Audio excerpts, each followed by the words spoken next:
মেস্তি কোথায় গেল? ইস, আমিও যে কখন ঘুমিয়ে পড়লাম বুঝতেই তো পারলাম না। ভোরবেলা তো আকাশের আসার কথা ছিল, মেস্তি কি আকাশকে দেখে কিছু সন্দেহ করলো? কি রে, কোথায় গেছিলি তুই? এই মেজদি, হুলোবাবুকে না খুব অস্থির দেখালো, জানিস তো। উনি বোধহয় কোনো কিছু নিয়ে খুব চিন্তা করছেন, কিন্তু কারণটা কি বা কেন এত অস্থির অস্থির করছেন সেটা ঠিক বুঝতে পারলাম না।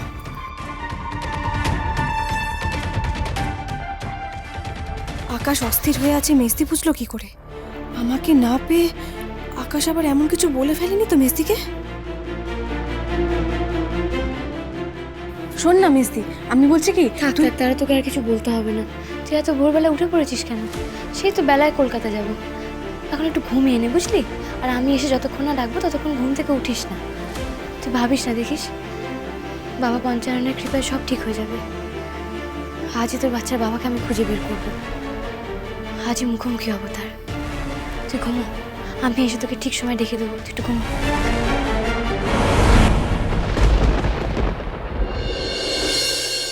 হ্যাঁ পিসি, আমায় ডাকছিলে?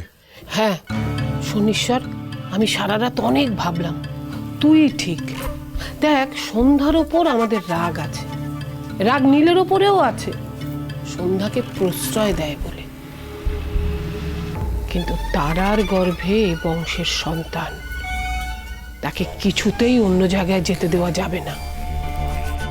এই ভাবনা তো আমার মধ্যে পুরে পুরে খাচ্ছে, কিন্তু কোনো উপায় খুঁজে পাচ্ছি না। উপায় আছে রে, আমি বলছি তোকে, শোন। প্রথমে আমাদের সন্ধ্যার সাথে নীলের ডিভোর্সটা করাতে হবে, তারপর নীলের সাথে তারার বিয়েটা দিতে হবে। আর এখন তো আমাদের বলার মতো মুখও রয়েছে। হ্যাঁ গো দাদা, হ্যাঁ। আচ্ছা, আমরা গিয়ে সন্ধ্যাকে সব সত্যি কথা বলে দিতে পারি না যে তারার গর্ভের সন্তান আসলে নীলেরই সন্তান? বাজে প্ল্যান। তোদের মাথায় যদি কিছু থাকে আরে কিছু বলে দিলেই হলো। আচ্ছা, তুমি তাহলে কি ভাবছো দাদা? একটা অন্য পথ আমাকে ভাবতে হবে। কি পথ? যা ভাবছি তা এক্ষুনি কাউকে বলা যাবে না, দেয়ালেরও কান আছে। আগে তারার বিয়েটা হোক, তারপর সবাই জানবে আমি কি ভাবছি। এই তো মাঠান, আপনি এসেছেন। আমি তো আপনাকে খুঁজছিলাম। কেন আমাকে খুঁজছিলে কেন? আমি তো তোমার শরীরের খবর নিতে আসছিলামই। মেজদি জেদ ধরেছে আমাকে নিয়ে কলকাতায় যাবে। কি হলো, চুপ চুপ করে রইলেন কেন? জিজ্ঞেস করবে না কেন কলকাতা নিয়ে যাবে? ও বাচ্চার বাবাকে খুঁজতে কলকাতা নিয়ে যেতে চায়। মাঠান, আপনি মেজদিকে আটকান। তুমি ঠিক কি চাইছো বলো তো তারা? হ্যাঁ, কালকেই শুনলাম তুমি তোমার মেজদির শর্তে রাজি হয়েছো যে বাচ্চার বাবাকে তুমি বিয়ে করবে বলেছো, আবার এখন বলছো মেজদিকে আটকান। চাইছোটা কি তুমি? কালকে যদি আমি মেজদিকে কথা না দিতাম, তাছাড়া কি আমার কোনো উপায় ছিল আপনি বলুন? আপনি তাড়াতাড়ি করুন মাঠান, না সময় নেই, আপনি যা করার তাড়াতাড়ি করুন। দাঁড়াও দাঁড়াও,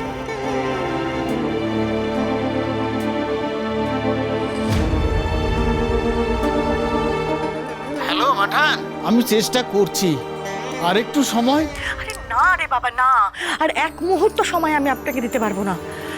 আমি তো বলেইছি আমার তাড়া আছে। শুনুন, আপনি যদি পাত্র ঠিক করতে না পারেন বলুন, আমি অন্য ঘটক দেখে নিচ্ছি। হ্যাঁ বলছিলাম কি মাঠান, আমি না হয়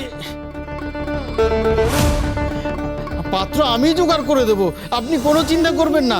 ঠিক আছে, কিন্তু তাড়াতাড়ি তাড়াতাড়ি মানে তাড়াতাড়ি। হয়েছে হয়েছে, একটা আদিক্ষেতা করার কিছু হয়নি। কি বলছে বিজয়া? কি আর, আপনি তো জানেন পাত্র চাই এক্ষুনি। দিয়ে দাও। দেবো কি করে, আমার কাছে তো এখনো পাত্র জোগাড়ই হয়নি। পাত্র তোমায় জোগাড় করতে কে বলেছে? পাত্র তো জোগাড় করবো আমি। পাত্র কি চাহিদা তাও বলে দেব, তবে একটাই শর্ত, বিজয়া যেন ঘুণাক করে জানতে না পারে যে আমি পাত্র দিয়েছি। মনে থাকবে? আমি বুঝেছি যে আপনি কেন তারার বিয়ে দিতে চাইছেন না। আপনি ভাবছেন যে যেমন তেমন কারোর সাথে বিয়ে দিলে যদি সেখানে গিয়ে তারা লেখাপড়া আটকে যায়, যদি তারা তারাকে লেখাপড়া করতে না দেয়, বা যদি তারা সেখানে গিয়ে সুখী না হয়, কিন্তু হুলোবাবু বাচ্চার বাবা যদি বিয়েতে রাজি থাকে সেক্ষেত্রে তো আপনার আপত্তি থাকার কোনো কথা নেই, তাই না? আরে সে রাজি থাকলে তখন তো সেই প্রশ্নটা আসে, সে কখনো রাজিই হবে না। আর আপনি না এইসব বেকার চেষ্টা করা ছাড়ুন। চেষ্টা কেন ছেড়ে দেবো? আমি তো হাল ছাড়বো না। আর চেষ্টা না করে হাল ছাড়ার তো কোনো প্রশ্নই আসে না। আমি চেষ্টা করবো এবং আমি তাতে সফল হব। এইভাবে কেউ একটা বাচ্চা জীবন নিয়ে চিনিমিনি খেলতে পারে না। আর তাকে জবাবদিহি করতে হবে, তাকে বলতে হবে যে সে কেন আমার বোন আর তার সন্তানের দায়িত্ব নিতে চাইছে না। হুলোবাবু, আমি আর আপনার কাছ থেকে কোনো রকম না শুনতে চাই না। আপনি আমাদের দুজনকে কলকাতা নিয়ে যাবেন, ব্যাস। দেখুন, তারা শরীরের এই অবস্থা তো, তাই জন্য আমি ঠিক একা একা ওকে কলকাতা নিয়ে যাওয়ার ভরসা পাচ্ছি না। আমার মনে হচ্ছে এটা বিপজ্জনক, তাই আমি আপনাকে এতবার করে বলছি। আমি যাব না, আমার কাজ আছে, আমাকে মিলে যেতে হবে। আর আপনি ঠিকই বলেছেন, তারার এই শরীরের এই অবস্থায় আপনাকে ওকে কলকাতা নিয়ে যাওয়া একা একা একদমই উচিত হবে না। এসব না ফালতু প্ল্যান আইডিয়া সব বাদ দিন, আপনি এইসব প্ল্যান ক্যান্সেল করুন। আজই আপনার মিলের কাজ পড়ে গেল? হ্যাঁ, আপনি সত্যি করে বলুন তো, আপনি কি আমাকে কলকাতা নিয়ে যাওয়ার ব্যাপারটা এড়িয়ে যাচ্ছেন কোনো কারণে? কিন্তু কেন? আরে যাত্রার কারোর সাথে তারার বিয়ে হলে আমি মেনে নিলাম, সেক্ষেত্রে আপনার আপত্তি থাকতে পারে। কিন্তু বাচ্চার বাবা যদি বিয়েতে রাজি থাকে সেক্ষেত্রে তো আপনার আপত্তি থাকার কোনো কথা নেই, তাই না? সে যদি বিবাহিত হয় তখন কি করবেন আপনি? বিবাহিত? একজন বিবাহিত পুরুষ তার সাথে এমন সম্পর্কে জড়াবে কেন? বাড়িতে বউ থাক।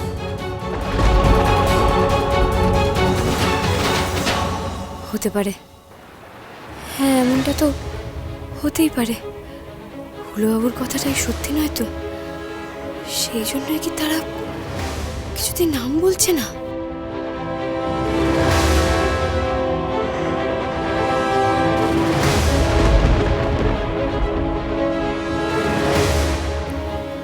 ইস, চাপের মুখে পড়ে এটা আমি কি বলে ফেললাম। এবার সন্ধ্যা এটার কি মনে করবে কি জানে। নিশ্চয়ই তারাকে জেরা করতে ছুটলো। তারা যদি ভয় পেয়ে যায় তাহলে তো। আরে কি হলো, এভাবে টেনে টেনে নিয়ে আসছিস কেন আমাকে? তারা, তোকে আমি একটা কথা জিজ্ঞেস করবো, তুই আমাকে তার উত্তর দে। তো জামাইবাবুকে সাক্ষী রাখবো বলে আমি তোকে এই ঘরে নিয়ে এসেছি। সত্যি সত্যি বল, হ্যাঁ বল। কি কথা বল? আমার মাথা খা তারা, সত্যি করে বল, ছেলেটা বিবাহিত? কি করে মিথ্যে বলবো আমি? মাথা খা বলছে মিস্তি, কিন্তু সত্যি বললে তো আরো বিপদ। মিথ্যেই বলতে হবে আমাকে।